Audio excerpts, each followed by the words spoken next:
Sound check, sound check.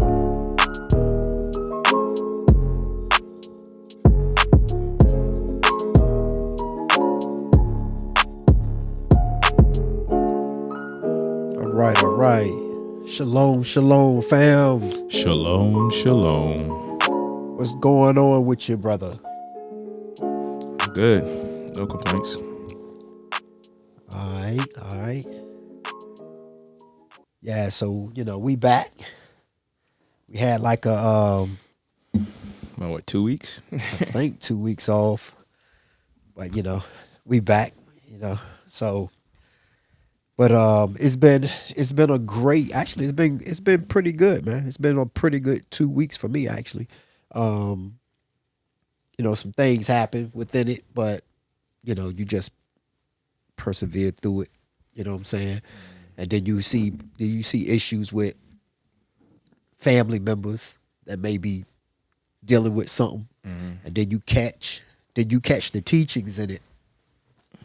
And like if you look on my Facebook page, you'll see something I posted. But it was a teaching lesson, I think, for everybody.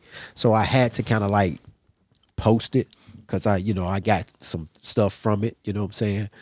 And sometimes when you dealing with people that say they this and that, you gotta discern. When you say this and that, what do you mean? Like religiously or whatever the case may be? Yeah. Religiously, and they do things within the community. Okay. But they actions when they're not in front of everybody, it's a little different. Right. So you got to discern the matter when you're dealing with certain energies, because I want to say that they're not true in what they do or what they say, but sometimes when you look at a person, they act a certain way. That's what you're gonna get. Right. I think even Sifu had some on his Facebook page about that too. About I think it was like, I don't believe you because I heard what you saying, or something like that. It was something like that. But yeah, other than that, man, it's been pretty good. Yeah. For me, in short, it's like I've been going through another, I guess, recalibration. Actually, that's what I wanted to talk about in today, but we'll get to that some other time. But recalibration, I mean, like another upgrade or spiritual awakening. And for those who are listening, it's more of a detachment, a sense of detachment. It's like right. It's kind of hard to explain unless somebody's been going through it. I spoke to some other what do you want to say, peers in this spiritual work, and they pretty much described everything I was going through to a T. It's like a sense of detachment. You're not sure what you like, what you dislike. It's like you're here, but you're not at the same time, and it's disorienting. But how they describe it is like, again, it's a part of spiritual awakening, and it's like a upgrade. I won't say upgrade, but it's like your body has not caught up with the vibration that you're on or you're going to, or whatever the case may be. So it's a little disorienting. Wow. So it's a disorientation. You're just kind of like there. You're not happy. You're not sad. It's just like, okay. It's like, yeah. But thankful to say it's kind of like passing. So I'm kind of feeling more myself. And during this, it's a lot of things that was happening around me that I it was like you're observing, I don't want to say like outside your body, but it's just like you're observing all these situations arise and people going through all these different things, and you're just looking at it in wonder, Right. But I've gotten into I was reading some Paramahansa Yogananda. Yeah. If anybody's read Autobiography of a Yogi, I want to say he came to the United States from India back in the 1930s. Don't quote me on that, but it's around that time frame, early 1900s. And he started the self-realization. forgot the name of the group. It's Self Realization. 1 second.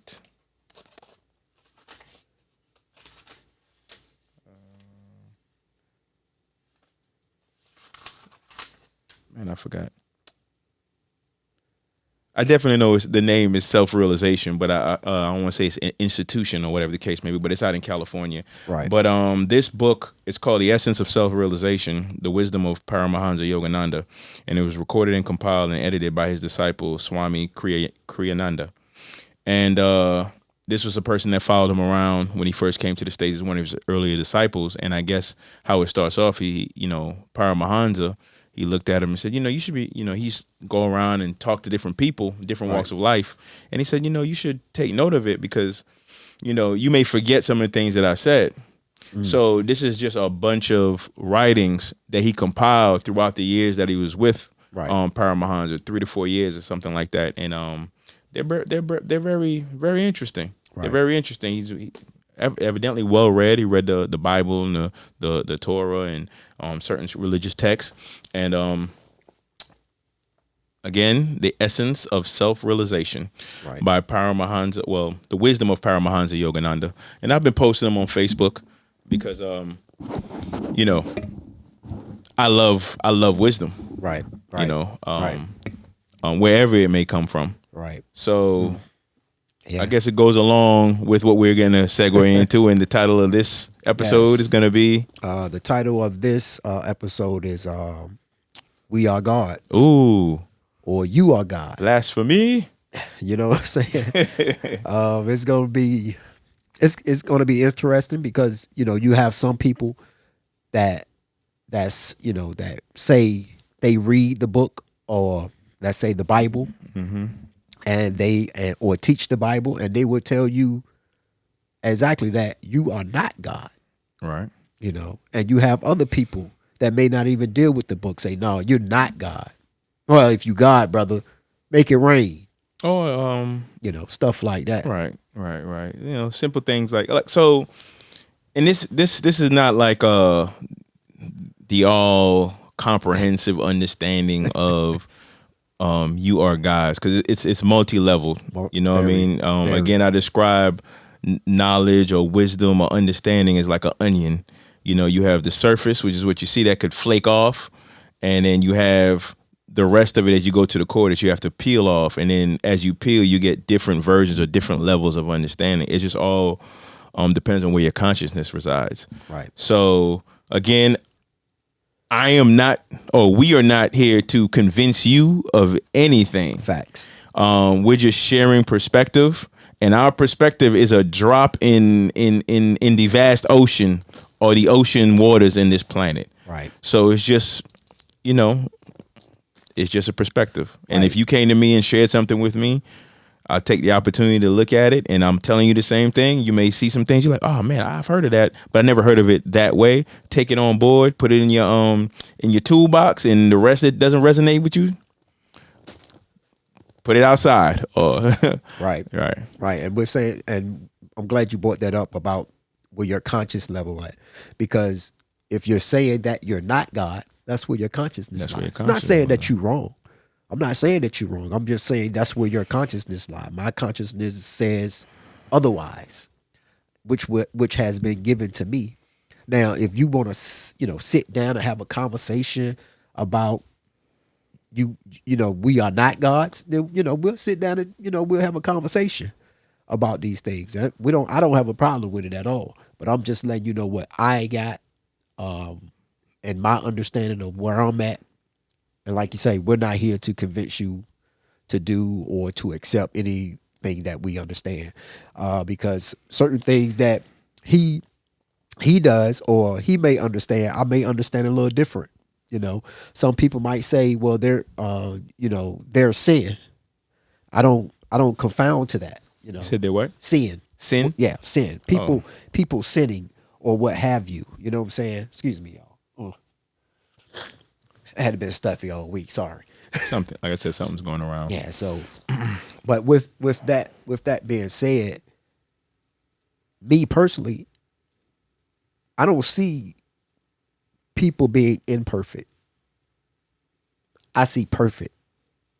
I see love because that's all there is. Now we may put a word on it and say, no, that was bad or this was good or what have you like that. I don't look at it like that. I just look at everything is love and everything is perfect. Anything that you do, you done. Who is to say that it was wrong to do? So how do you so for one that's listening and you look at like morality Right, and you know, whether it's the scriptures toward a Bible, New right, Testament, whatever the case may be, you look at uh empires, nations, and so on and so. There's always been laws that determine right, what's good, what's bad, what's right. We'll just say right and wrong, right, morally. right. What would you say to somebody that's like, well, what do you mean? Somebody just murdered somebody for a little bit of change in their purse. Right. Was that not wrong or Well, not good? well, maybe the guy needed to eat. Maybe he needed to feed his family, and he went to that extreme process of murder. So would you say that's wrong? No, me. No, I wouldn't. What would you say it is? I would just say, If you had to put something on it, like what would you say that I is? mean, that's the thing. I don't think I want to put anything on it. I'm gonna just say it's love, whatever that love situation is. So if Somebody might think you crazy. yeah, they may, and I'm and I get that a lot. I get Okay. that a lot. So Okay. so if we have that conversation, it gets to that level. No, bro, this brother don't know what he's talking about. Right. You got to have some kind of morality I right mean, here. you gotta understand Yeah, it's okay. it's Hebrews watching. Oh, yeah. It's Christians watching. Yeah.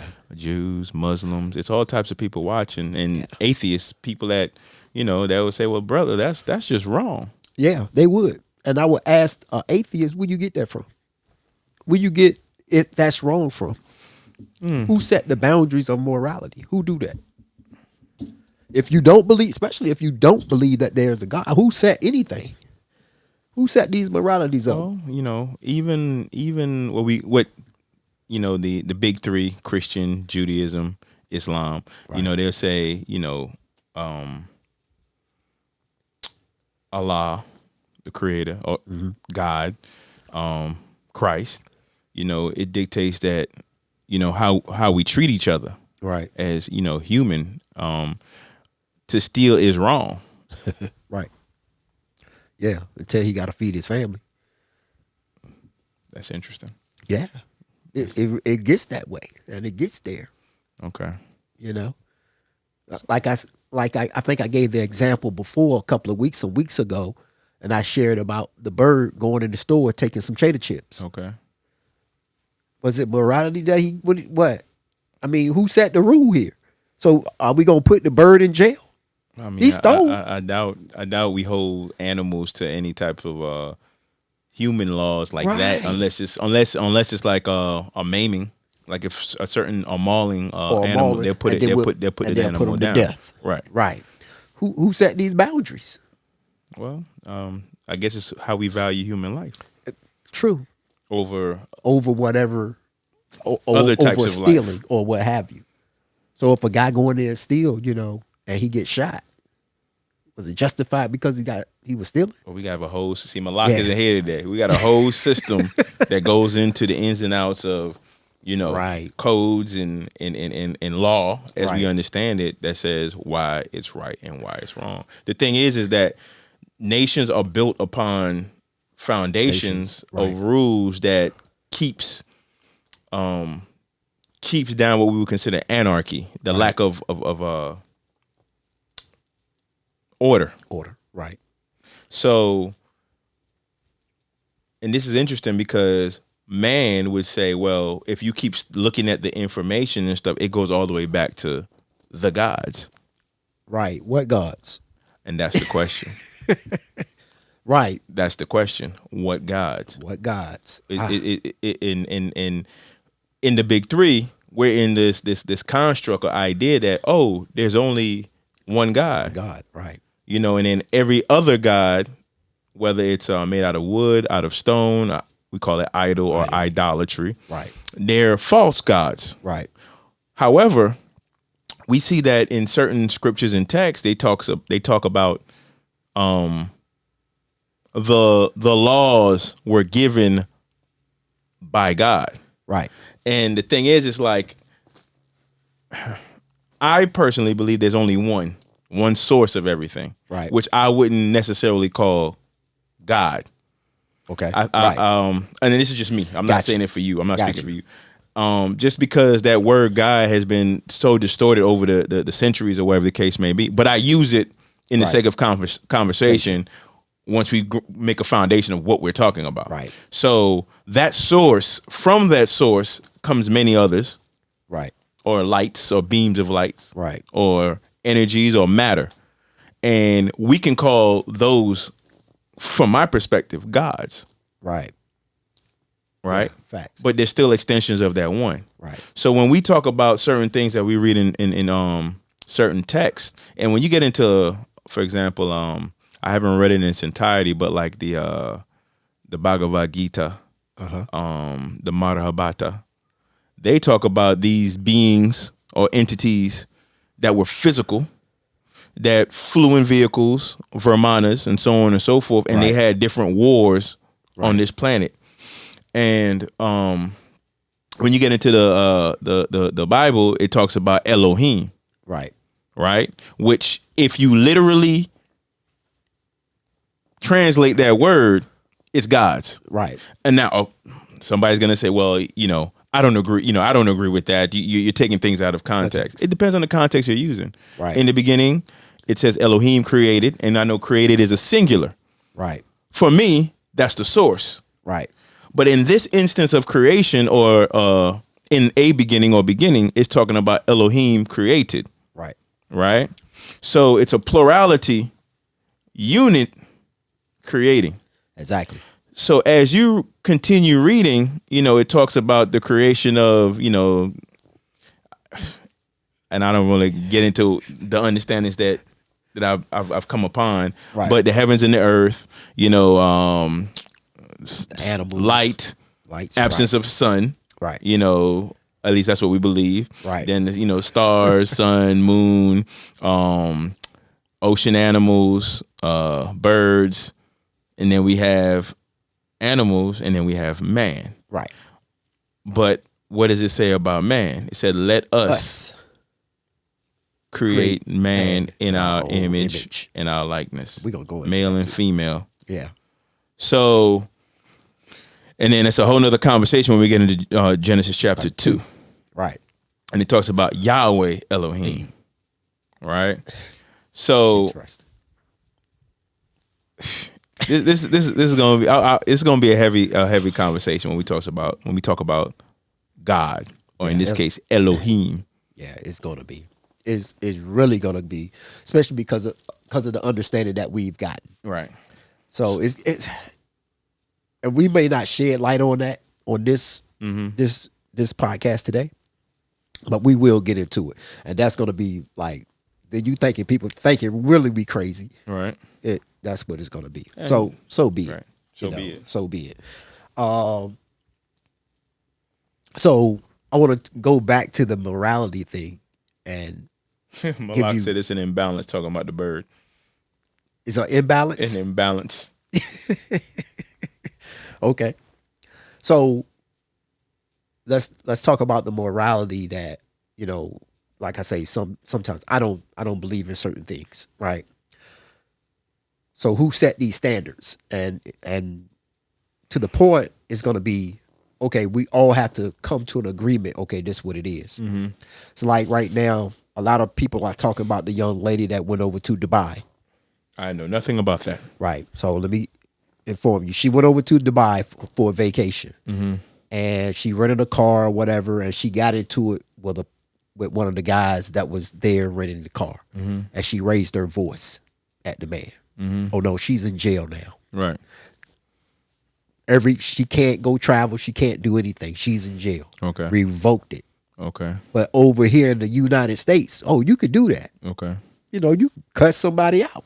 Right. Fuss them out, man or woman, child or whatever. But over there is that's a no. Okay. So my thing is, okay, well, who's really setting these morality points on who agreed to that?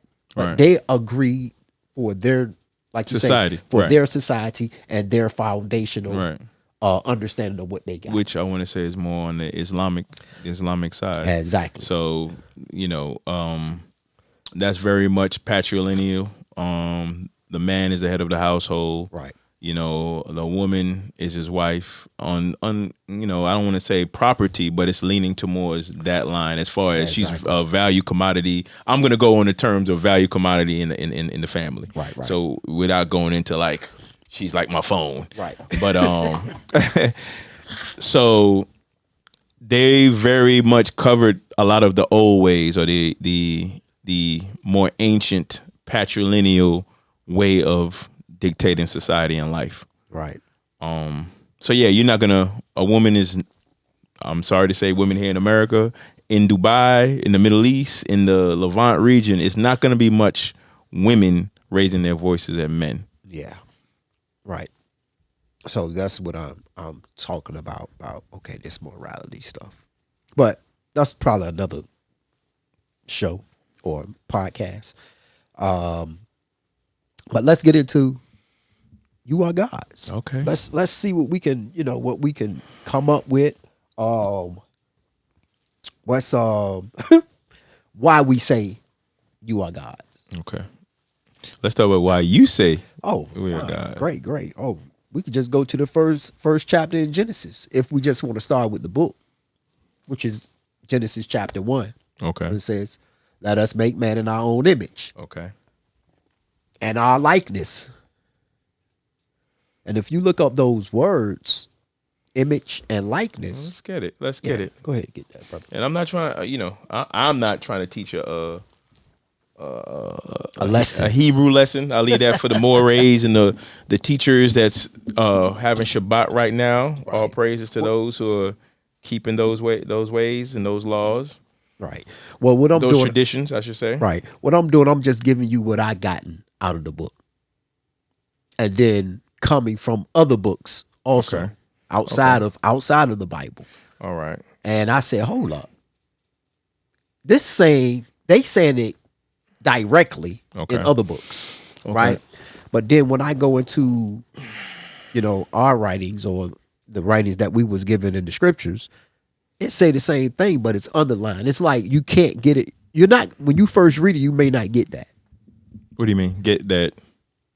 That you are God. You may Okay. not get that.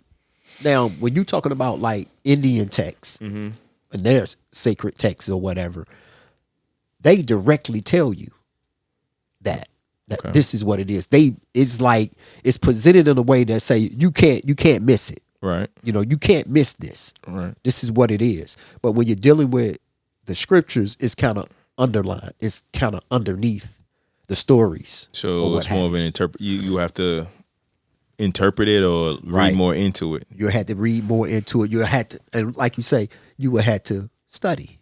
Right. Study to show yourself approved. It's very so I've been watching some things with with astrotheology and so on and so forth, and it's really a lot of how you were taught Uh-huh. to see things Right. versus what did you get when you read it on your own.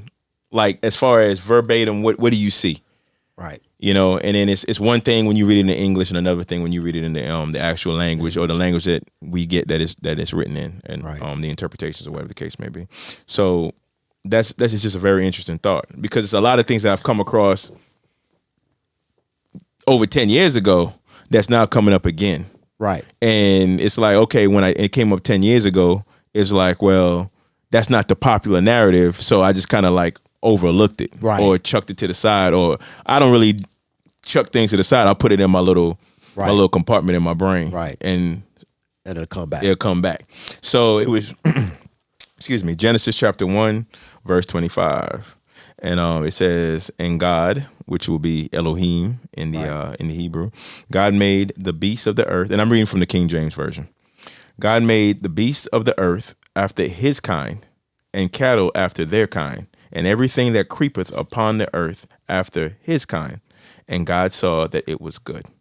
And God said, let us make man in our image after our likeness, and let them have dominion over the fish of the sea, and over the fowl of the air, and over the cattle, and over all the earth, and over every creeping thing that creepeth upon the earth. Right. And then verse 27, it says, so God created man in his own image. In the image of God created he him, male and female created he them. It's interesting. All right. So God, whoever this man and woman is created in the image of Elohim. Exactly. Or God. Exactly. And God blessed them, and God said unto them, be fruitful and multiply and replenish right. the earth. Right. And subdue it, and have dominion over the fish of the sea, and over the fowl of the air, and over every living thing that moveth upon the earth. And I'll stop there. Right. Oh, wait. Right? It's still more edicts being given out. I'll continue on verse 29. And God said, behold, I have given you every herb bearing seed which is upon the face of all the earth, and every tree in which is the fruit of a tree yielding seed. To you it shall be for meat. So it's talking about fruits and vegetables. Herbs. And to every beast of the earth, this is verse 30, and to every fowl of the air, and to everything that creepeth upon the earth, wherein there is life, I have given every green herb for meat, and it was so. And we'll stop there. Right. So it's real interesting in 27 when it says created he, him, male and female. Mm-hmm. So expound on that. So you telling me, or what I'm reading, or what I'm seeing, is Elohim is creating feminine and masculine Right. energies. Right. I won't say a male and female or these parts that we see to describe certain male and female. I would say that is certain energies of feminine energy and a masculine energy. Okay. Upon what it is. Mm-hmm. The two combining. Okay. Because it has to separate. Well, as we read, as we go into two, it'll say that it separated itself. Or they took what it says, take a rib. Okay. Okay, so I'm gonna be angel's advocate. So I'm gonna let you say what you're saying, and I'm just gonna be throwing stuff out there. Right. As far as what's the word? Adding different perspective than the general consensus of narrative. Right. All right. So I would say, because a lot of people would thinking that this covers the creation of everything, and I'm here to say it's not. Right.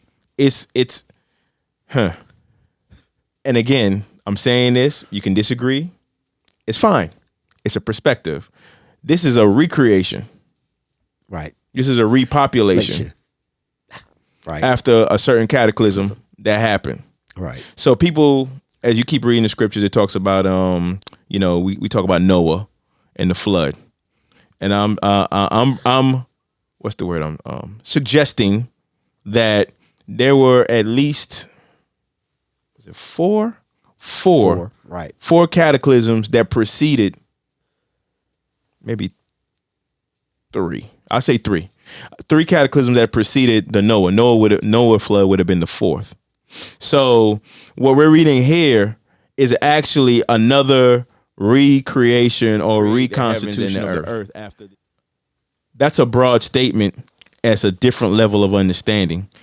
We're not talking about a consecutive thing that just happened. We're not talking, as we go from verse to verse, it's not a consecutive unfoldment. Right. You're talking about eons of time with layered information and information that's coming at a later time. The whole scripture, the whole Bible, however we look at it, it's a lot of redactations. So it's a compilation of many stories. Right. If you go into the older creation story, which is the Sumerian text, Sumerian tablets, the Enuma Elish, it talks about a cataclysm or the creations of the heavenly bodies and how they got into their positions. So it's saying the earth was without form and void, and darkness was upon the face of the deep. Right, and the spirit of God moved upon the face of the waters. I'm not trying to get into some of this because it gets. But the point is that I am proposing that these Elohim are not. People think they're spiritual beings, and I would say yes, once upon a time. But in this story, we're not talking about a spiritual, non-physical, non-tangible beings. We're talking about people. Right. I'm gonna keep it that simple. We're talking about people from wherever they come from. Right. Now, and with that being said, Continue. they do have a spirit. Yes. So that spirit has to come from somewhere, It comes from the source. from the source. Right.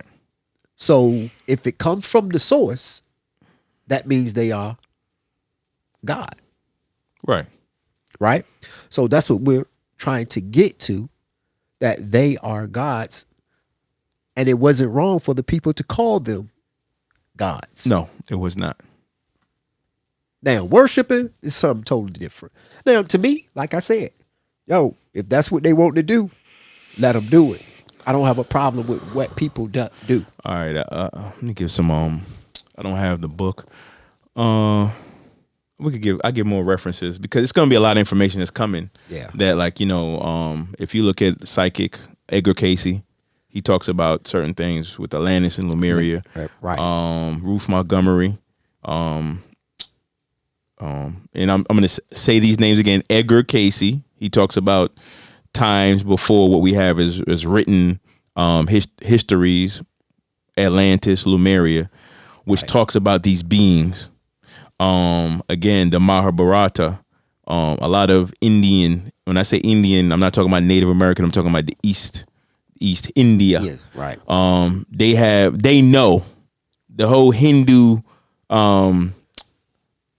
people or religion or way of life understands that they were beings that came. The earth itself has had human beings, Right.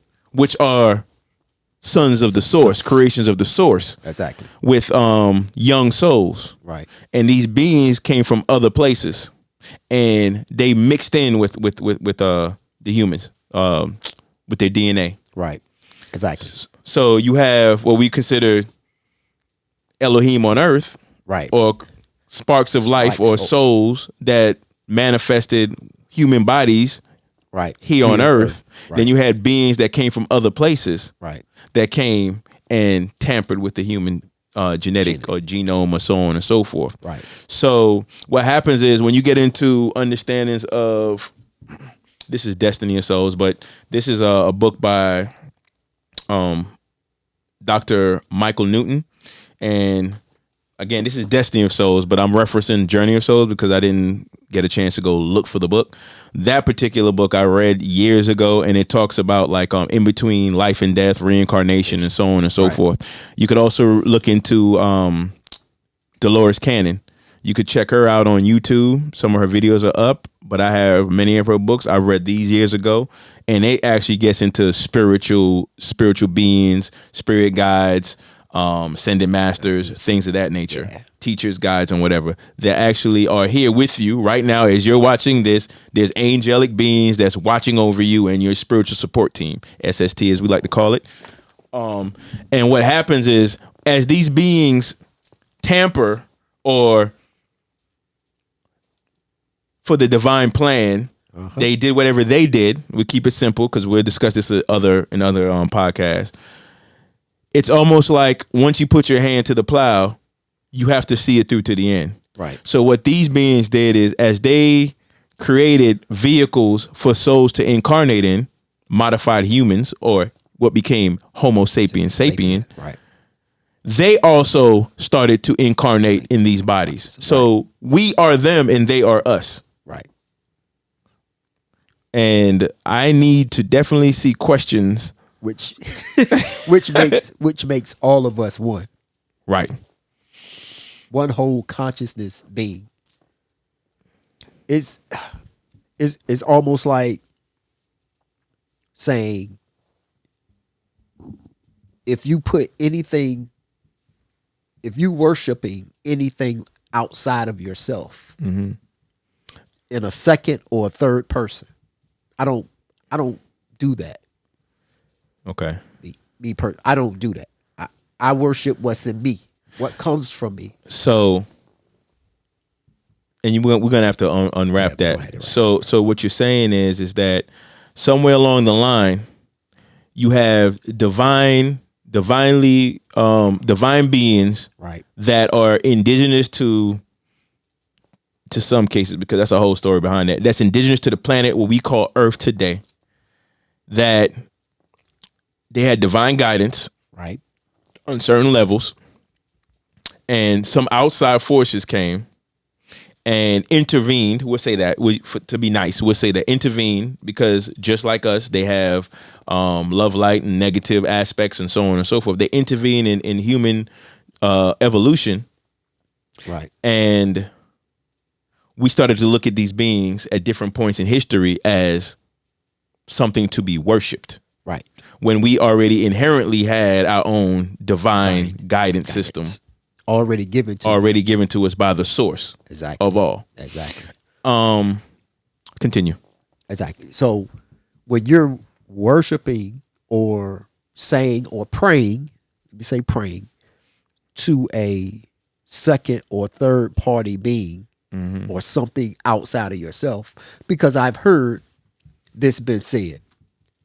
When I'm talking to someone, they say, no, God is not, he's separate from his creation. Right. I would disagree, but I see what you're saying, Right. because that's how you've been taught to Right. look at whatever you're looking at. Right.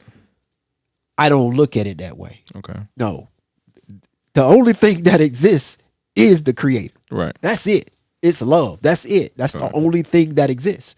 So it cannot be separate from what it already is. But I get what you're saying. Right.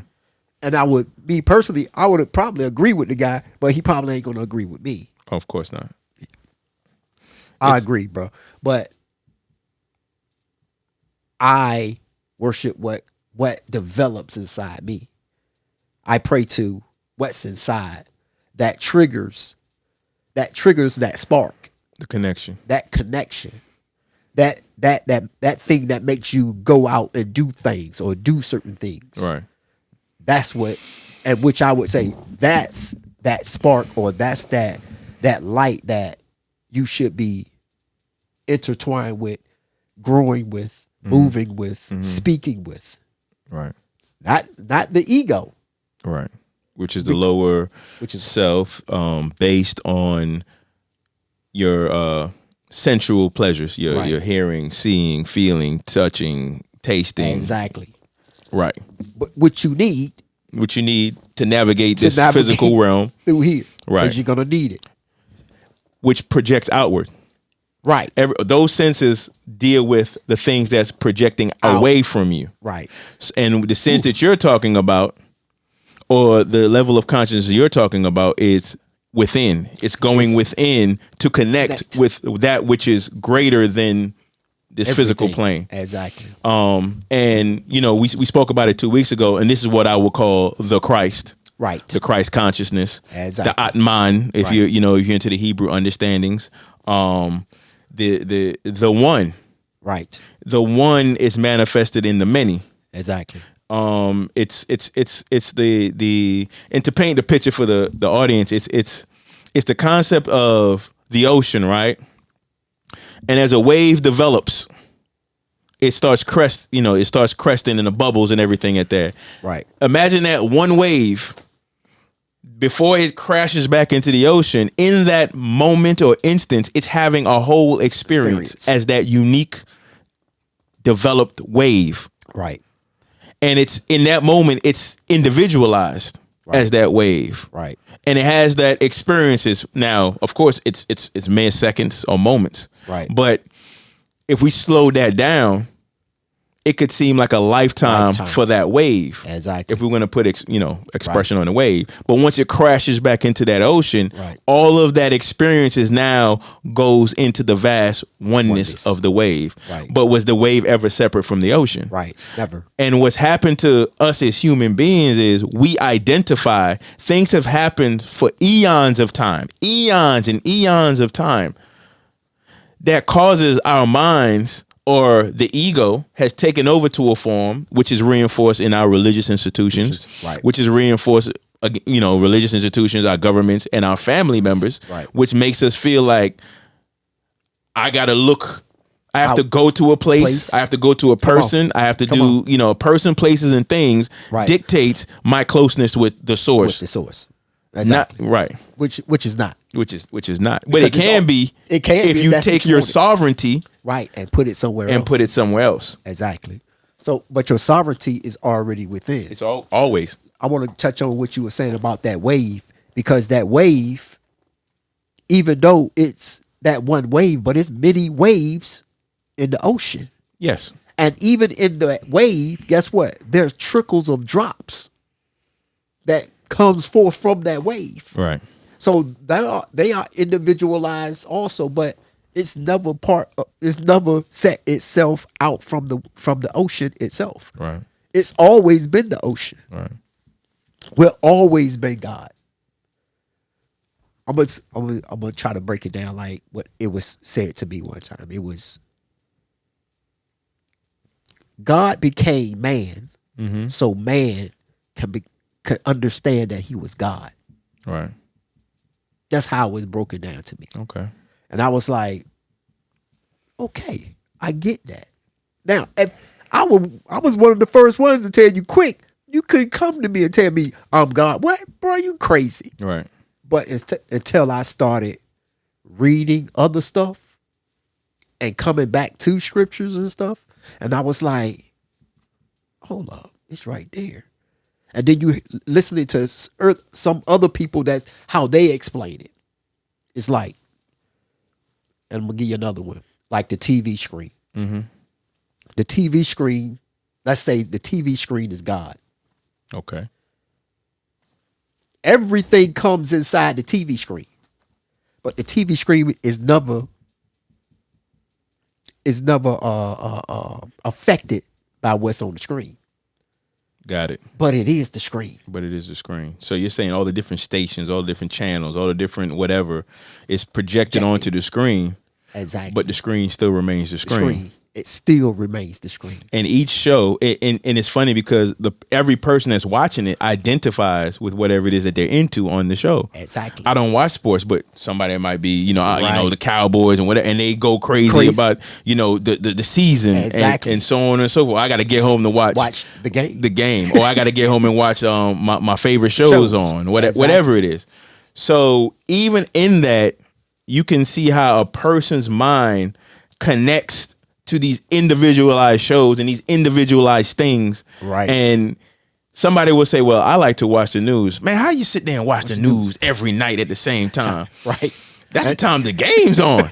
And both persons could look at each other like, man, how you don't want to know about world events? Right. How can you watch sports? Sports Right. take you away from the news. Is it?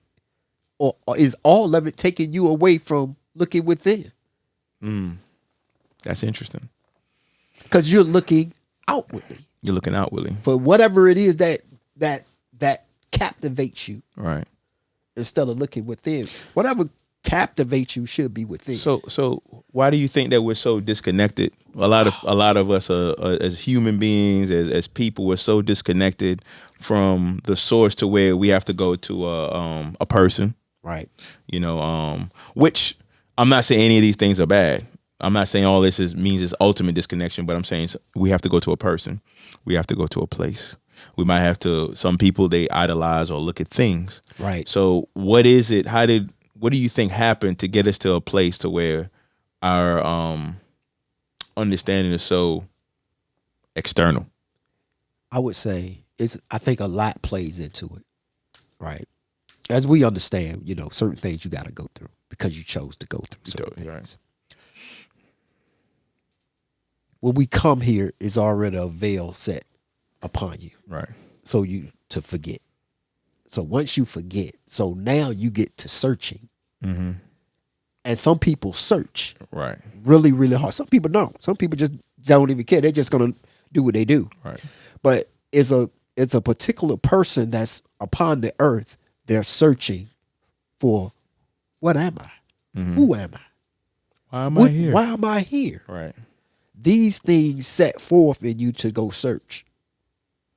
So somebody says, well, you can find that. You can find that over here on Elm Street on the corner. Mm-hmm. Elm Baptist Church. Right. Yeah, it's over there. Right. And that's what the people do. That's where they go. Right. They go to that place. You know what I'm saying? They go to that place. They go to that place looking for whatever they're looking for, or the way back. Right. Because the creator that's within you is always looking for itself to come back. Right. Because it already projected itself out.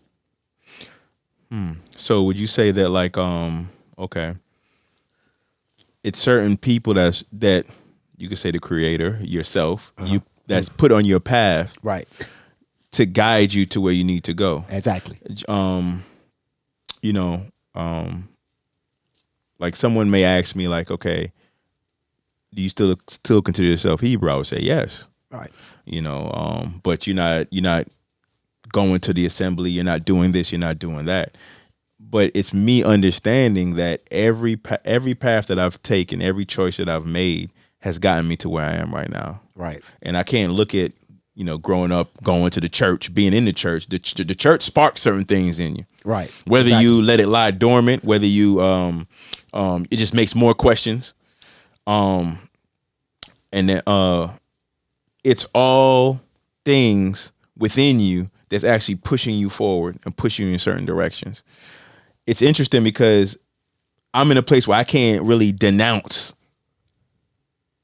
anybody's path. Right. Exactly. You know, because it's understanding that everybody's what's placed before a person, the choices they make, the changes of choices that they make, so on and so forth. It's all a part of what it is that's being guiding them forward. Right. Right. It- And like you say, we're all guided. Right. Right. You may choose to not be guided because of maybe egoic things or whatever you want to portray or whatever. But within everything that you do, the creator is there. All right. Okay. I can see that. It's always there. Sometimes we chose not to look at it. So where you say the people that says, well, no, there's the creator's not there when you do evil things. Oh no, you want to or bet? when you do negative, you know, when you they you know, when so when a person does what we consider or people consider good things, Right. righteous things, Right. they say that was godly. Right. When a person does something that we would consider negative, evil, or wicked, they say, "Oh, that was the devil." Right. You know, they're under satanic influences or the devil. Right. What do you say to that? Oh, right. Oh, well, see, I understand different, so I got to give them what I understand. Okay. I understand that the creator has two sides, just like you do. He has a masculine side and he has a feminine side. He has a positive side and it's a negative side. Okay. It's a negative charge. When you have a negative charge, you need that negative charge because what a battery do? The battery ain't gonna work with two positives. Right. And it ain't gonna work with two negatives. It ain't either. gonna work with two negatives. So you have to have two individual things to break itself out or go out.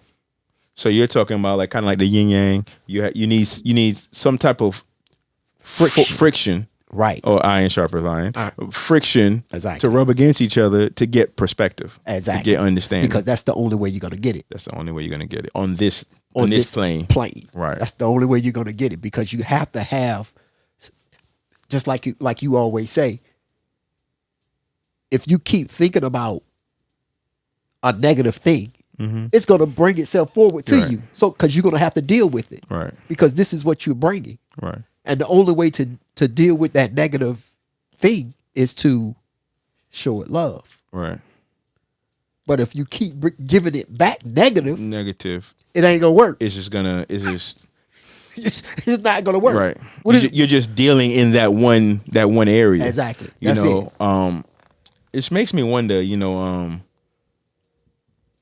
anyway, I don't want to go there, but it just makes me wonder when people are trying to push back against what they call evil. I think didn't Christ say something Yes. about like resist not evil? Resist not. Let it come. Let it come. But the thing is, when you let it come, you got to understand how to deal with it. And that's love based. Right. It has to be love based or positive based. Because now we're gonna start getting into the mix of things, and we're gonna start figuring things out. Then we're gonna get the understanding. And then once you get that understanding of, oh, okay, I see what it is. I see why. I see now a lot of people gonna be probably say something that I said anything about morality stuff or whatever. But if you really sit down and really think about it and put your mind there, you'll see what I'm talking about. We talking about morality? Morality, or if this right or this wrong or whatever. Who said that? Who told you that? Where you get that from? Well, they say the creator in the Bible, the creator Right. gave you that. He says that, honor your father and your mother. There's no other gods except, the creator. You know, don't lie. Right. Don't steal. Don't murder. Right. Don't covet another man's wife. Right. Honor your father. That's it already. Honor your father and your mother. Now Keep the Sabbath day. yeah. You know. So my question is now, did he say that? Did he tell you that? Or is it written in a book? Oh, absolutely. But it's divine. It's divine written. Well, it's passed on according to what's been taught. It's passed on from generation to generation to generation. yeah, So right. it's the history of a people. Right. When we talking about the Bible, Right. So, and I'm not sitting here bashing the Bible. I'm not knocking anyone that's 'Cause I love standing for those. scriptures. Yeah, beautiful. Because I love it. It's just looking at the state of consciousness that we apply to the application of the things that we're reading, wherever it may come from. Right. These books up here, they're books and writings of people and their experiences. Exactly. And the thing is that I'm gonna make a bold statement is I don't read a book and think that anybody is greater than me. Facts. I think we all have an equal opportunity to sit down and write some life experiences. Wisdoms from our elders, wisdom from people who are alive right now in your experience. I'm talking about like at your job. Right. You might see the elder that's giving you wisdom, So I'm saying that to say is they're books. Right. They're books. We talk about idolatry. Right. You could idolize a book. You definitely can. And I know some people do. Is that right or is it wrong? It goes back into morality. Right. Exactly. Well, who's wrong? Because I know that energy is only love. It's love. It's the energy of what we would say creator is. It's just so interesting. Like going back to these concepts and ideas, I heard them back in the day when I was listening to the nations of God and earth. Right. Of course, it was more themed towards the black man as God and so on and so forth. Where I stand now, I see all men and women as God. Right. Aspects of the one source, all people. It's just that we choose polarity, dimension, in these physical vessels to express what aspect of the creator that we want to live out in this physical plane. And I think a lot of it is it's about karma. Right. Which goes back to choices or action. Actions, right. Causes and effects. And the first cause is the one. Right, exactly. So as we move forward in life, as we move forward in looking back in history, we have to understand when we read historical documents are not telling you every single detail. They're accounts of certain things. And people fill in however they fill in whatever else in. Right. So back to ye are gods. Yeah, well, we just touched on it. The whole segment is, So let's go to where Yeshua talks about when they was he asked the Pharisees or the Jews, why do you scream? Why do you want to crucify me? So that's I think that's it. John 10:34. Yeah. Let me go there. Might start up earlier too. John. Oh, gotta go to the New Testament. Sorry about that. because I really want to get into this. It's right there in the book. He even tells you. But What if somebody's saying he was taken out of context? he was taken out of context. We gonna find out. Okay, so and the Jews took him up. Okay. Yeah, we're gonna have to go where he started talking. Yeah. Okay, this is John 10:24, and it reads as follows. Hold on. I'll go back to 22. Get the setting. 10:22. John 10:22, and it reads as follows. And it was at Jerusalem, the feast of the dedication, and it was winter. Right. And Jesus walked in the temple in Solomon's porch. Then came the Jews around about him, and said unto him, How long dost thou make us to doubt? If thou be the Christ, tell us plainly. Jesus answered them, I told you, and you believe not. Right. The works that I do in my Father's name, they bear witness of me. But ye believe not, because ye are not of my sheep, as I said unto you. My sheep hear my voice, and I know them, and they follow me. And I give unto them eternal life, and they shall never perish. Right. Neither shall any man pluck them out of my hand. My Father which gave them to me is greater than all, and no man is able to pluck them out of my Father's hand. Right. He didn't say my hand. Right. He says the Father's the hand. Father's hand. Wait. Go ahead. I and my Father are one. Then the Jews took up stones again to stone him. Right. Jesus answered them, Many good works have I showed you from my Father. For which of those works do you stone me? Right. The Jews answered him, saying, For a good work we stone thee not, but for the blasphemy, and because that thou, being a man, makest thyself God. And Jesus answered them, Is it not written in your law? Right. I say, ye are gods. What? Where's that at? But go ahead. Verse 35. If he calls them gods, unto whom the word of God came, come on, and the scripture cannot be broken, say ye of him whom the Father hath sanctified and sent unto the world, thou blasphemest, because I said I am the Son of God? Come on.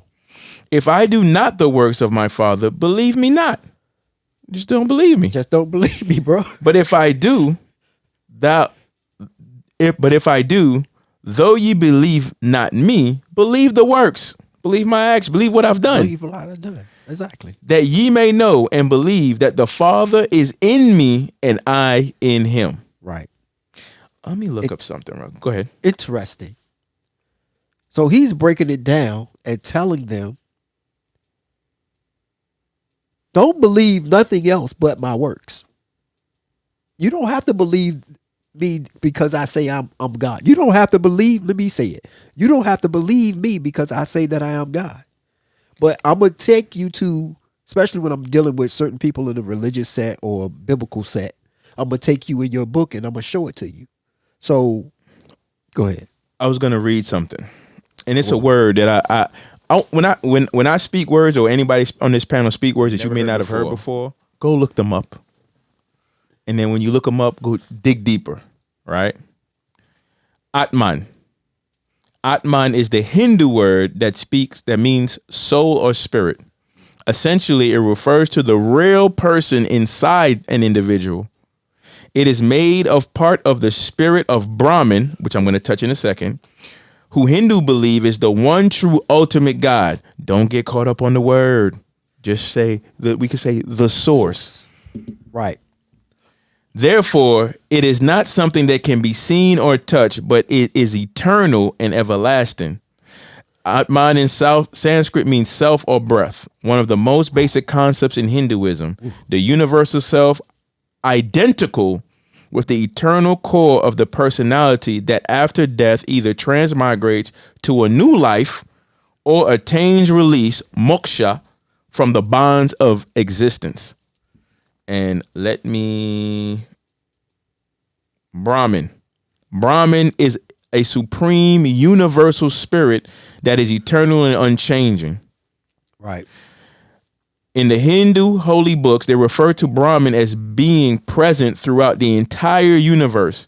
And Hindus believe that all beings carry a part of Brahman within them. This divine spark, known as the Atman or soul, and it is immortal. Right. So when I hear Yahshua, who they call Jesus, say these words, this is where my Your being thought goes. Right. I am one with Brahman. Brahman. I am one with the source. I am one with that supreme being that has no real name. Right. Exactly. Don't get caught up on words. Never get caught up on Don't words. get 'Cause caught you're up on gonna get words. lost. Because we human. We can only Right. make things make sense to those who we share with. In some cases, some people teach. But sometimes what happens with words, it gets lost in translation. Exactly. Exactly.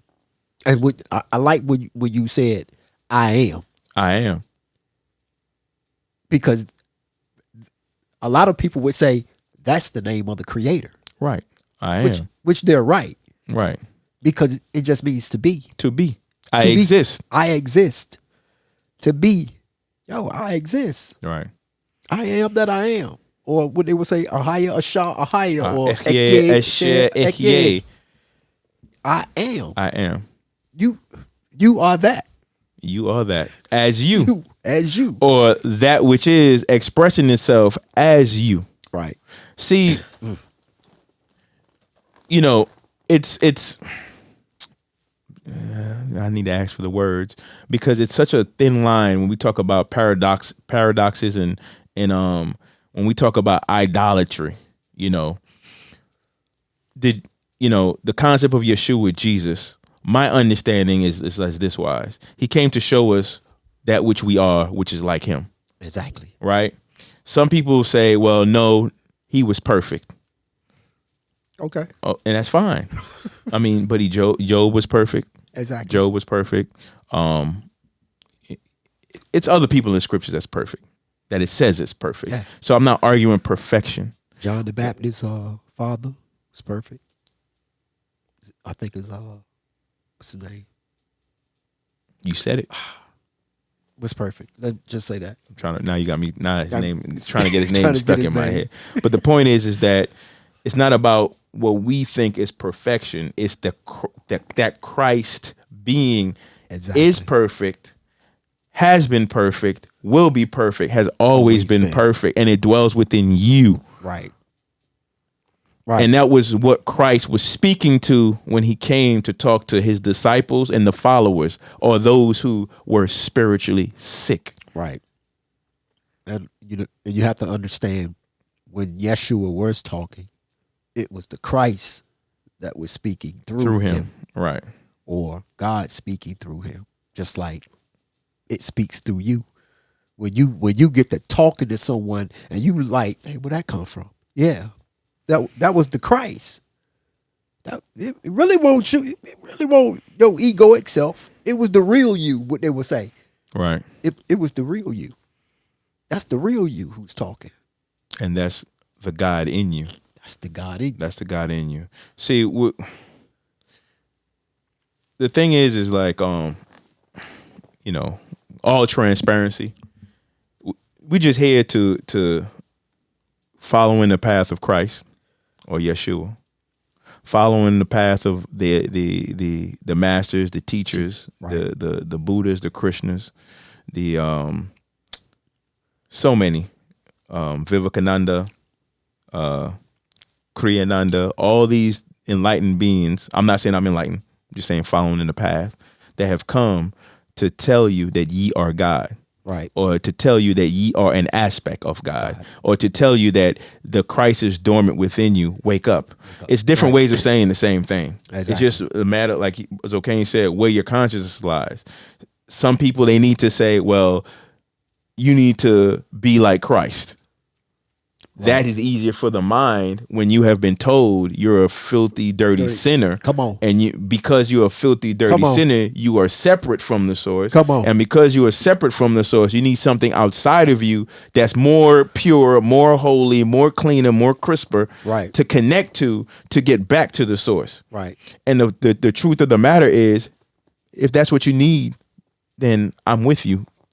Hold on to that. Right. And then for those who are like, well, I don't believe in that, or whatever the case, wherever you are, I'm telling you, you are that. Right. Exactly. What would the Jesus in you do? Right. Ooh. Right. Or when the scriptures when Elohim was talking to Israel, you be holy because I am holy. Because I am holy. How is you gonna do that? If you supposed to be this filthy, Well, we have laws, uh-huh. statutes, and commandments. Right. Or as I was, Or we would say, we have moral instructions, right. to keep you in a certain state Right. of consciousness, awareness, Right. to bring you closer to the source. Or to Or to that deity, whoever that was. Right. Yeah. Yeah. That. So let's go back when we're talking about Yeshua, Okay. because he said it's written in your law, Right. and we got to figure out where that law is at, and Oh, more than likely talking it's about in, your gods. yeah, ye are gods. I which wouldn't even is say that's a law. That if the Right. only place that is really written is really in what, Tehillim Psalms. to heal them songs. And you know what? I thought about that too. Where is it at in the law? Well, it's there. But like I say, I think a lot of the stuff is underlined. In the law, we could say, the judges and rulers. It talks about Elohim, Right. which So is another word that can be used along when you see the word that could be translated as God. Elohim could be judges, Right. rulers.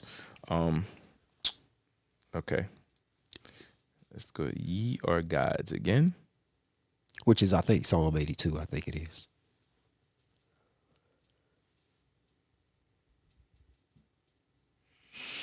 Is it? It's Psalm 82. Yes, it is. Just read the whole thing, I think. This is not that long. Okay, let me get there. Them brothers have gone off. No, I'm on the path. Okay. Tehillim, or as commonly called Psalms, chapter 82, starting at verse 1. A psalm of Asaph. God standeth in the congregation of the mighty.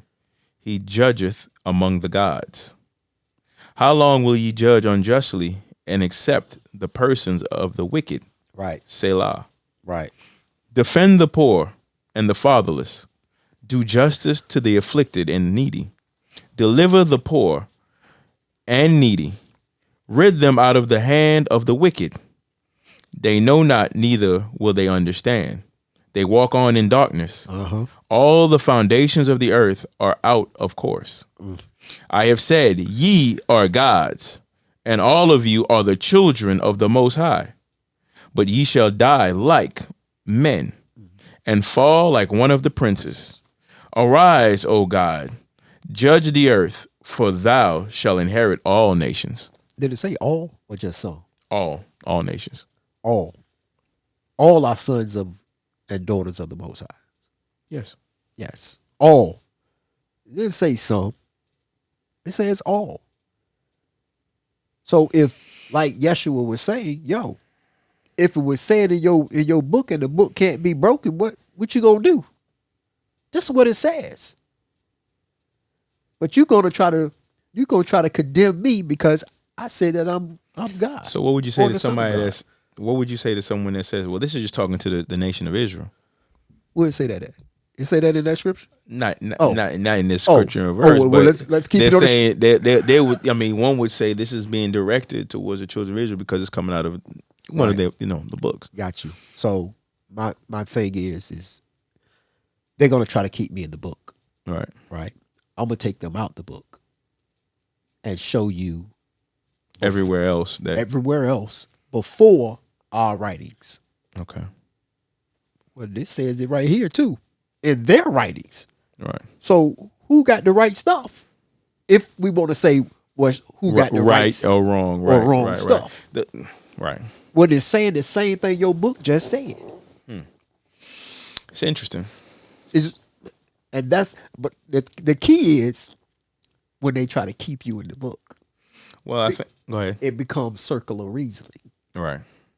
to say, no, this is what it is, brother. I know what circular reason is because I've used it. Okay. So you're not gonna use it against me. So what you're saying is, for some people, they have to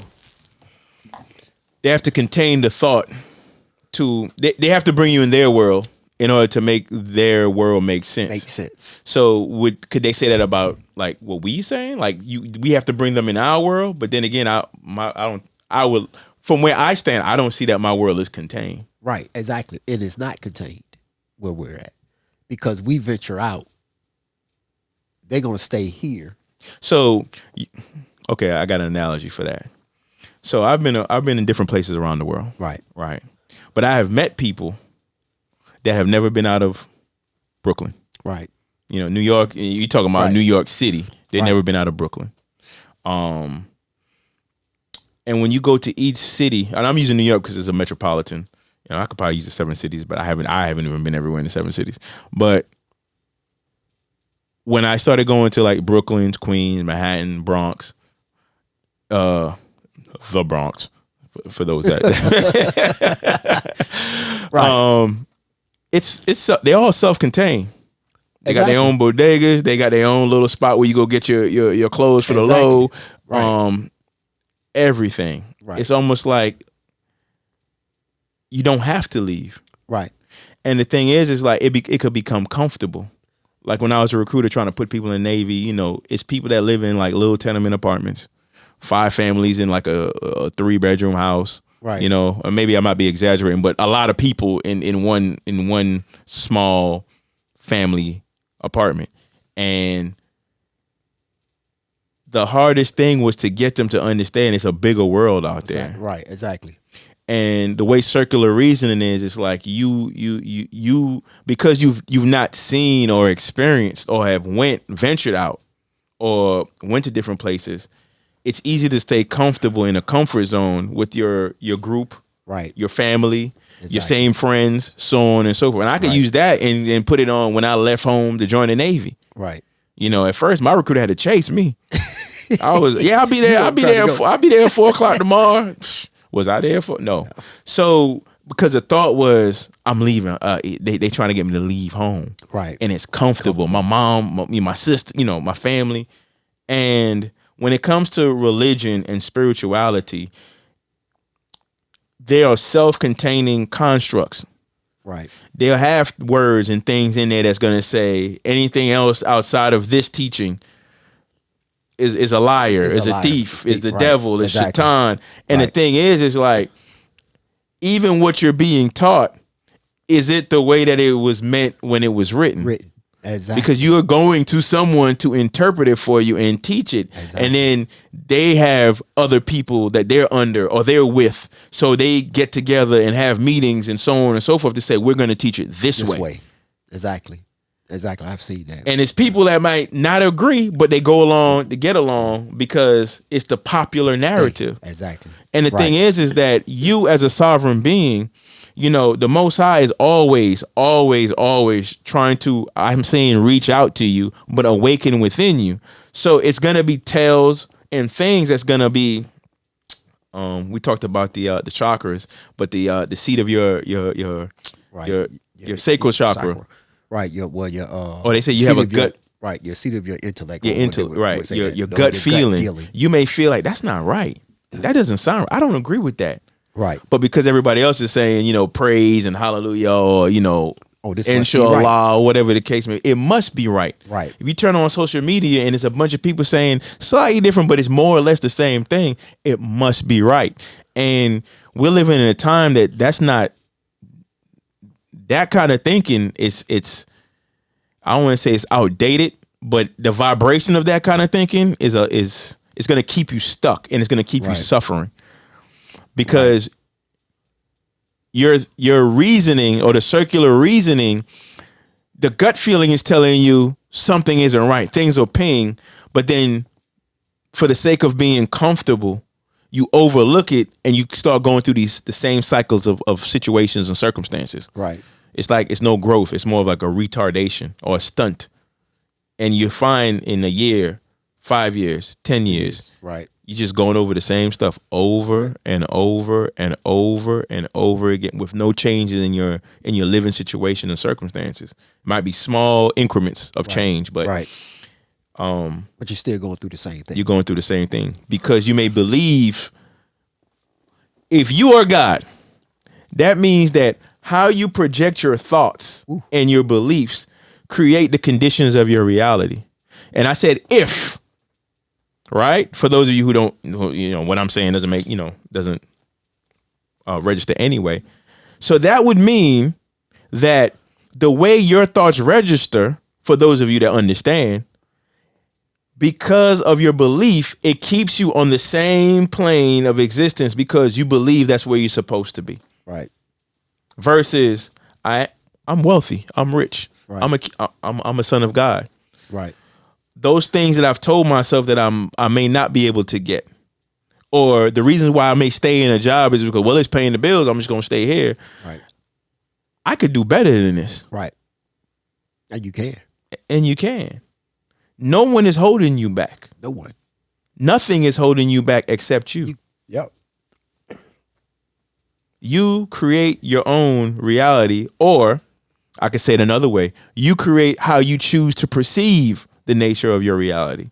If you believe you're a cursed person, then that's what you're gonna be. You're gonna be a cursed person. Right. And you know why? Because you just put I am right there. I am. You put your whole being right there in that curse. If you believe, whatever that is, right?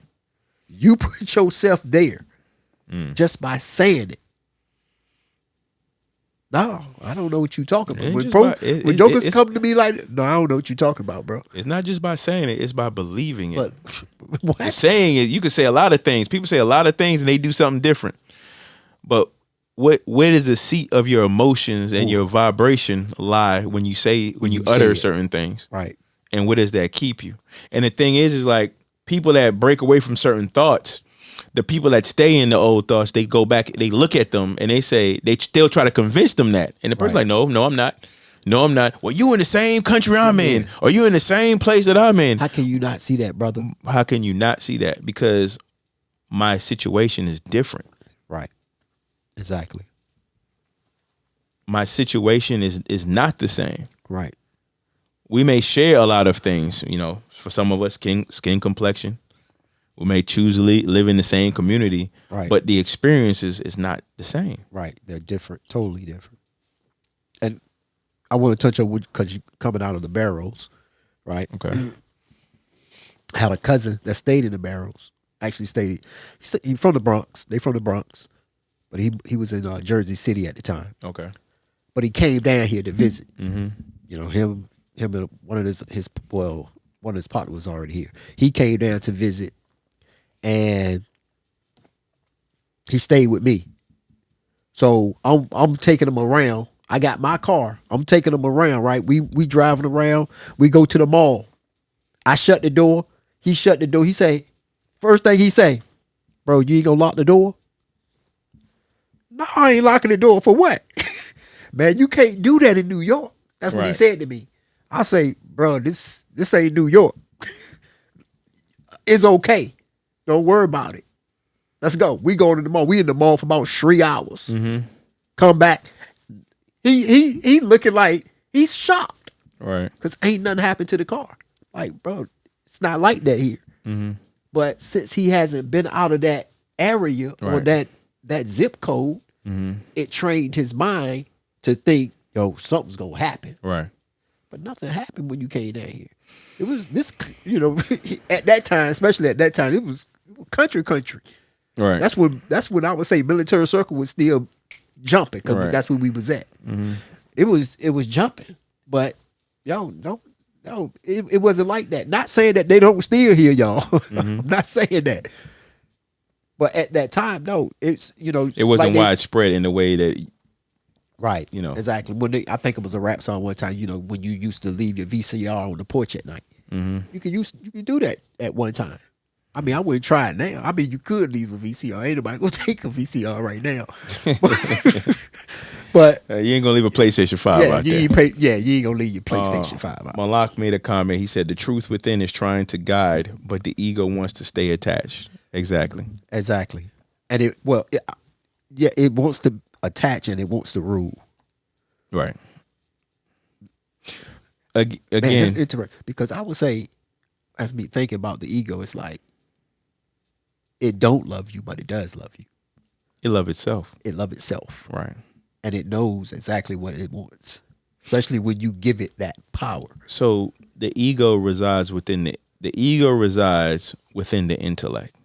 The Okay, intellect is a collector of information Right, based on the physical plane. Right. right, So what the intellect does, the intellect separates and divides. That's what it does. Yeah, It right, right. it has to separate, Right. divide, so it can analyze each component of a situation or circumstance or whatever, Right. or people, persons, places, or things. Right. And the ego uses that. right, So a lot of times when people delve into the intellect, it's not to say that it's wrong or it's bad or it's evil or anything like that, but it is by design when the ego is utilizing the intellect as weaponizing the intellect. right, It does nothing but separate. right, You're not doing it the way I'm doing it. Right. You don't believe it the way I believe it. right, If you don't give up what you're doing over there, you can't be over here. right, And even though certain people want to think that it's different, it's all over the world. yeah, exactly. It's a divide and conquer. And then you just have people that sees that and capitalizes on it. Yeah, You know, if you believe in a concept of a shaitan or a devil or whatever the case may be, all it does is it just brings out what's already there. right, exactly. You see that? You Yeah. see that over there? It's just sitting out. Yeah, you see that. This is my Malak. This is my Malak voice. If he's one, you see that over there. You see it. It's sitting out. Why don't you go take it? It's there for the taking. Right. You know. And if you already have the heart of a thief, or you've taken things before, you've done it before. Why? Yeah, what's the This problem is easier. It's easy. It's Go right take there. it. Yeah, The ego doesn't. The ego does not bring out anything that's not already there. already stirred up. Right. That's why we used to say in the scripture, if you bothered by a young lady coming in with pants on, it's already manifested in you. It's already there. It's already there. It's just, You the one bothered. man, she looks so good. She's looking good right now. Stop it. Look away. Right. Right. It's already there. So I think, oh man, I think we about to cover it, bro. But it's a lot more you could go into and bring out. And, but like you say, this is where we're at, where our consciousness is at. So I just want to leave with this, right?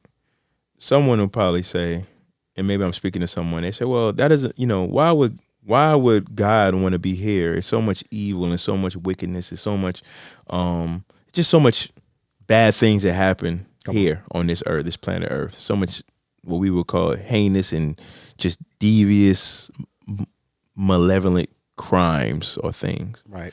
And I'm not going to say instead of dwelling on that, because it's easier. I can say it's all a part of the divine plan in learning. God allows us to work out what we need to experience to push us back in the direction of God. So what do I mean by that? It's like, okay, you become what you're not to understand who and what you are. And the question I would ask is, okay, you see all these things. What are you doing? How does living in a world that you perceive all these woes and things? Because some people just dwell on the woes. And I'm speaking to these people.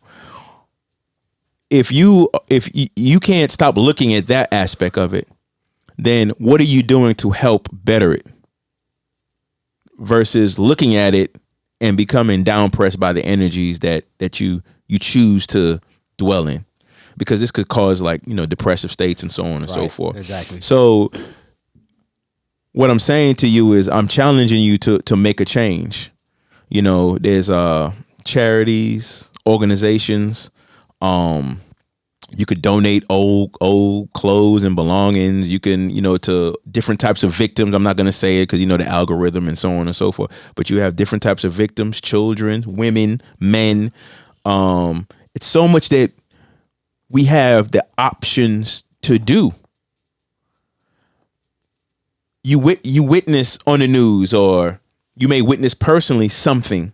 What are you doing? What did being, what's the words I'm looking for? Being in awareness, that thing has been presented to you. Now it should have done something to you to say, okay, this is wrong, or I feel like this is wrong. This is who I am, and this is what I'm going to do about it. Right. That's the God within you activating Maybe. to make a change, to add to the change, to get rid of these things, or to bring these things to light if you are supposed to report or help uplift people, speak on these topics. These are the thoughts that we should be looking at, because there are things that are happening that some of us will never experience in this lifetime. Does it mean that they're not real? No. It means that those people that are not experiencing it, that are not aware of it, there's other things that they're dealing with in the in infinite manifestations of the one source. So the question I would ask you or propose to you, well, why am I experiencing this and focusing on this, and what am I to do about it? Right. What is my part in this? Because if you're experiencing it, then you're a part of it, whether directly or indirectly. Right. So now you have your God-given sovereignty to do some action. Right. Does that make any? I hope that makes sense. Does that make any sense? Yeah, it does. I would me being blunt about it. I just tell it, yo, you created all of this, so you can have something to do. Either you're gonna do this or you're gonna do that. It's, I put it plain to people. They don't like it, but that's how that's me. I'm gonna give it to you. You I'm give gonna him give it to you give him the blunt stick. Whack, bam. There you go. The blunt But yeah, stick. man. It I is think written. we good, man. Malak said, "It is written that one should work out his or her own salvation with fear and trembling." Exactly. You work it out. You do it. It's you. Oh, I forgot. I ascribe to the word sin, but not in the way that people think. Right. For me, because people, Christians have come up to me and said, Jesus died for your sins, Right. and he's the savior. He saved us, in his blood. His blood was shed for us, and so on and so forth. And he became a savior, a sacrifice. And I said, well, save me from what? Right. That's what I say too. From my sins. Right. And it's a whole, of course we have the scriptural, the Hebraic understanding of what a sin is. Some would say missing the mark, which is actually Greek.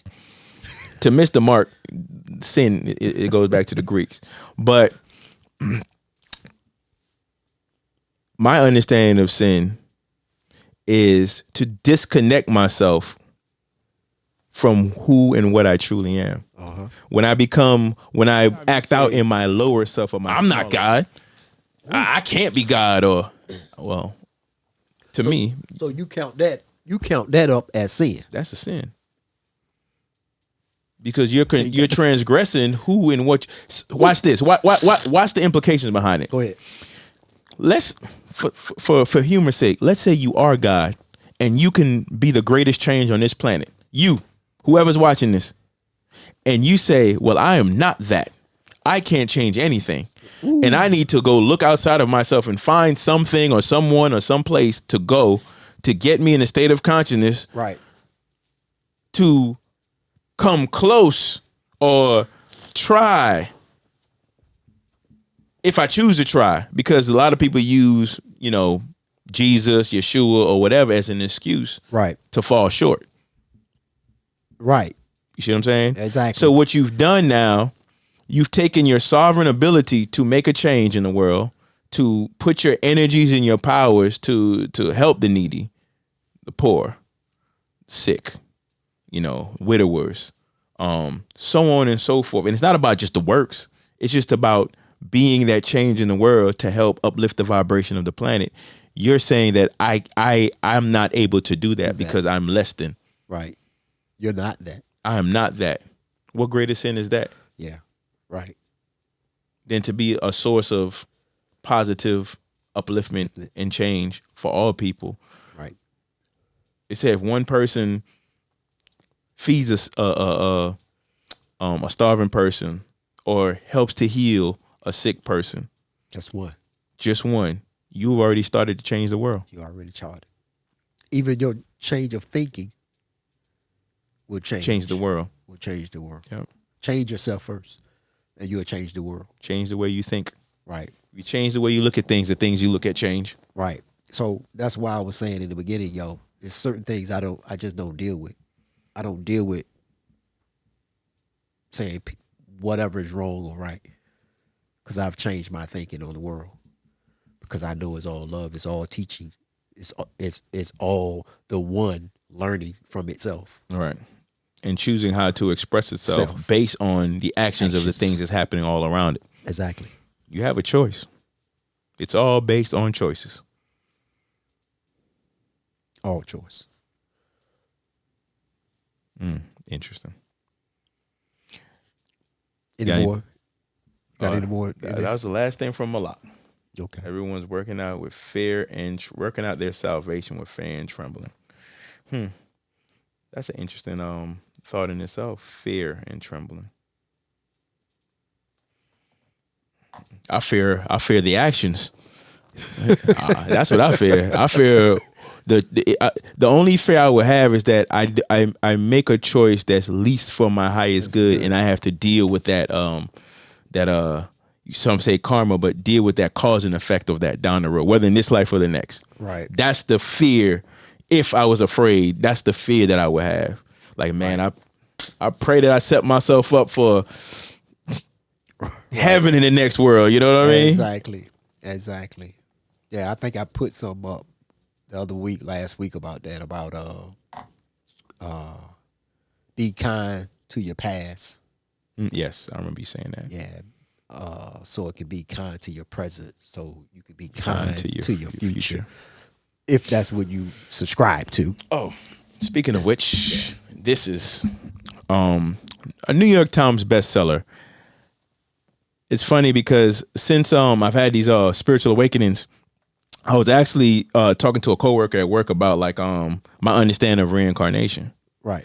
And I gave him I work with analogies and stories and so on and so forth about like he had a brother that committed suicide. Right. And he was like he was on drugs and stuff like that, but he was also he was a very loving person, he's a very giving person. I'm just trying to understand. I didn't understand, I want to say it was his younger brother. He's like, I didn't understand, I always was getting my stuff together, and then he'll be okay, and then it's just like things that just happen. But he always go out his way to help people. Right. And what I told him is like, well, that maybe the it doesn't make someone bad or evil that does these things or whatever the case may be. Sometimes based on causes and effects in previous lives, in this life is the most important because it's the one you're living and right. It's the one you have an opportunity to make a change, like you said, to love now or do everything now to better the future. Whether it's a future in this life or, if you believe that, future in another life. Exactly. Or the next world is all most religious says, the next world. I'm not gonna say all, most, or a lot. But I ended up going to Barnes and Nobles that night, and I started looking through the bookshelf, and this book popped up. It's called Many Lives and Many Masters, and it's the true story of a prominent psychiatrist, his young patient, and the past life therapy that changed both their lives. This is by Brian L. Weiss, MD, and not verbatim, but the same scenario I gave Gave him him was in it. actually was in this book when I Wow. opened it to peruse through it, and I actually screenshotted it and sent it Sent to it him. to He's him. like, "Yo, who are you?" But I say that to say this is a great book for those who are just curious. I'm not trying, like I said, I'm not trying to convince you anything. He is not the only doctor that does hypnotherapy. I think I read a few of his books. He was doing past life regressions, and even he got to the point where he was progressing. So he'll send your consciousness, or he'll hypnotize you and send you to the future. And he did tests on it Right. where the person, let's say they were in a bad state and they were negative. Let's say they were negative thinking and so on and so forth. Right. Right. So he progressed them into the future to see what it looks like. Right. Ooh. And it wasn't good. Or Oh. what we would say, it wasn't a good Right. outcome. Right. Right. And when he came back to the guy, and mind you, every one of these things has a lesson for the person right now. Right. Exactly. And he had the guy do some exercises and work. And the guy came back like whenever, and he was like in a better place, like consciously, like he was Right. aware. And he's like, man, it's a beautiful day, da da da da. So then he progressed him, and he was living a whole different life. You know, he was like a doctor, and he was doing this, and and it's profound, and it goes into, well, how do I know? I don't believe none of that. Or you don't have to believe it. Right. It's just a perspective. Just perspective. It's just a perspective. Many lives and many masters. And I also said this is Destiny of Souls, but you have Journey of Souls. Many Lives, Many Masters is by Dr. Brian L. Weiss, MD. And Destiny of Souls, I would suggest you read Journey of Souls if you decide to read it. It's by Dr. Michael Newton, PhD.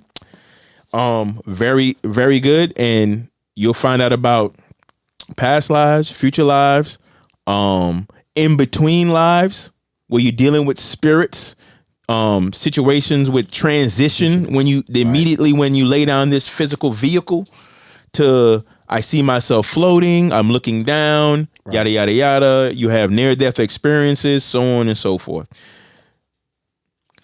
It's a lot of things out there outside of your box. Right. And again, I'm speaking to everybody. But for those who are going through their spiritual awakening and they have a lot of questions about other things, we're just here to share and let you know you're not alone. Right. And ye are gods, or AKA you are aspects of the source having a physical experience. Okay. Okay. I think we done covered it. Okay. If anybody have any questions or whatever, when the video drop, we on YouTube. Put it down in the comment section. And we'll answer it. We don't have a problem with answering anything. Trust me, because all we gotta do is give you our perspective on it. Like you give your perspective by answering the question, or just saying, "Oh, I don't believe y'all guys." That's fine. That's fine. I don't have a problem with that. Not at all. I'm gonna tell you, I love it. It really just makes me be more of my ascension to where I want to be at. Because when I start changing, you ain't gonna have no choice.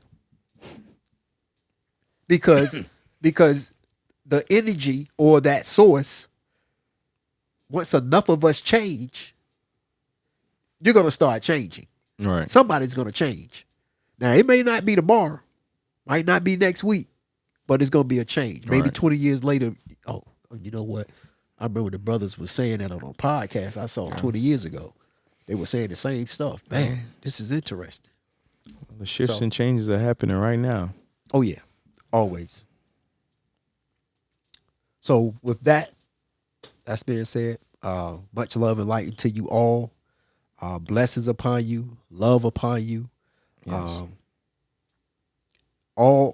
And that's for the higher good of everyone, and the higher good of me, and the higher good of this podcast, the higher good of all things that you have, that you're dealing with. May it be the highest good for you and your loved ones.